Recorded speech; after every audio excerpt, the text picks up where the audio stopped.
Hey everybody, it's your old pal Chuck, and I'm back with another review. And today we're taking a look at, from the Transformers Studio Series 86, this is Leader Class Snarl. And this is Snarl as he appeared in Transformers the movie. Sorta.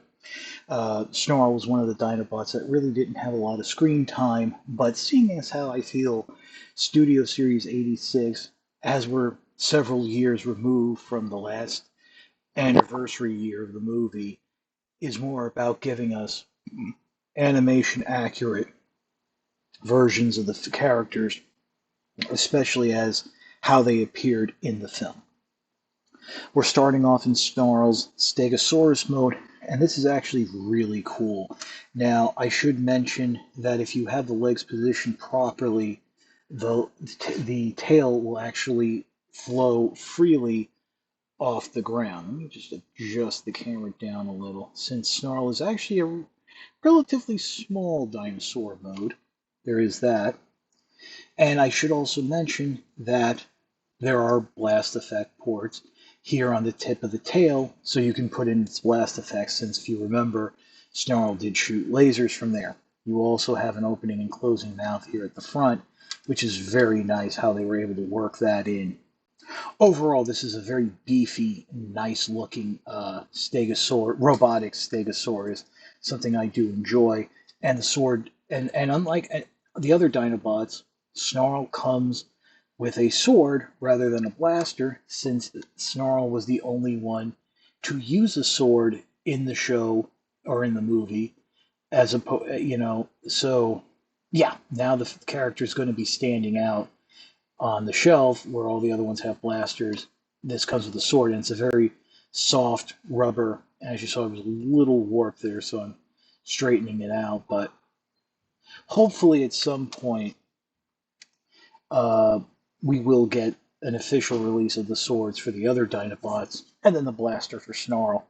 I mean, a perfect scenario would be the swords, Snarl's blaster, and if you remember, the toys came with these bonus rocket launchers, so maybe something that can homage that. Other than that, you can move the arms around, but once you start moving them out of this position, uh, the tail will start to drag on the ground, and it just may not look right. This is really the fixed way Snarl should look. So what we'll do now is we'll pause, give me a second to adjust the camera, and we'll come back for the transformation. Okay, like the other Dinobots, transformation is uh, fairly simple.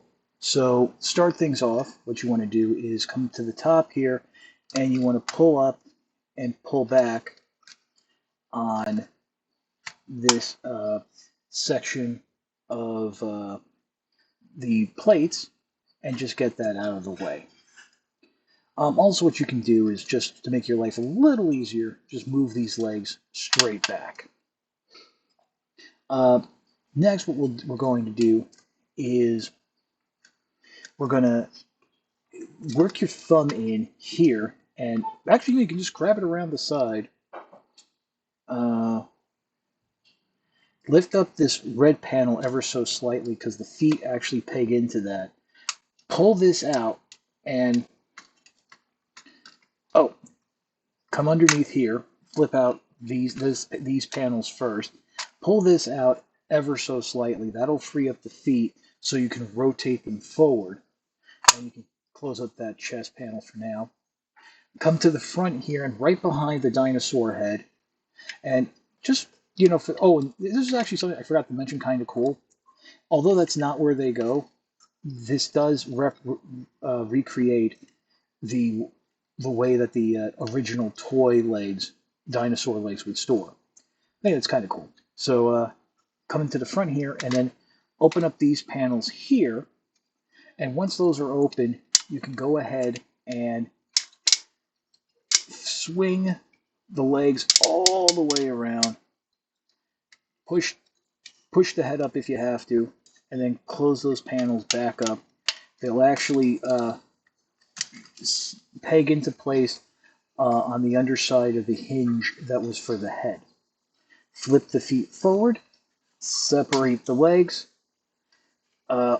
rotate the waist around, and then collapse it down, just like so. And just so you know that right here, there's like on the inside of this black panel, there's a tab. So you can just press that and that'll secure things. Now we're going to work on the legs a little. So turn the figure around. And let me just bring the camera down a little, make it a little easier. First thing you want to do is flip the dinosaur feet up, rotate them so that the heel is now facing upward, swing this panel in, and as you're doing that, bring the leg down, and then you'll close the panel up, and it will just peg shut like that. And then you can come around and close this up as well, and that'll form the foot, and you'll have ankle articulation. We'll get more into that in a second. Do the same thing here. Bring it up, bring it around, and then you do have just enough clearance to rotate it all around just like that, and close it up, close it up. There you go, and there you have the feet. The ankle articulation actually does peg into place, so we'll just leave it like that for now. Oh, I didn't want to accidentally opened up the panel there. There we go. Make sure you get it nice and solid. Okay, so I'm gonna bring the camera back up just to finish off the transformation. Bring the dinosaur arms down just to get that out of the way. Split the tail, and there are tabs on the tail that they don't really peg into place, they just sit there, but there is like a fixed point where the tail can go. And then while you have that open, flip, push, come in, push the head up into position right there. And then what you're going to do now is bring down this back section. Now this whole section, by the way, comes detached in packaging, that you just have to snap it on. And surprisingly, the instructions do show you how to do it. So bring this down, that will tab into place, and then this section will tab up in there. So that comes down like that. You'll have a soft tab right there. And we're just about done. Now we're going to work on the arms. So the first thing you want to do is bring the arms down, and this will snap into place just like that. You want to flip the hand out, that will snap into place. Rotate the foot around and then flip it up, that it will tab into the rear of the leg, and then that will snap into place, and you rotate the fist around just like so. Do the same thing again on this side.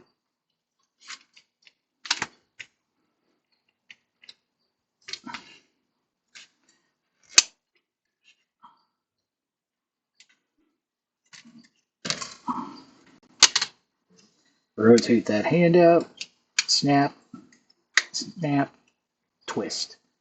Now, when going back into dinosaur mode, you want to try not to pull down on the foot, because you can pop it off the peg it's on. Just try to grab it from the heel and just swing that whole panel down. And then bring the arm down, just like so. Let's bring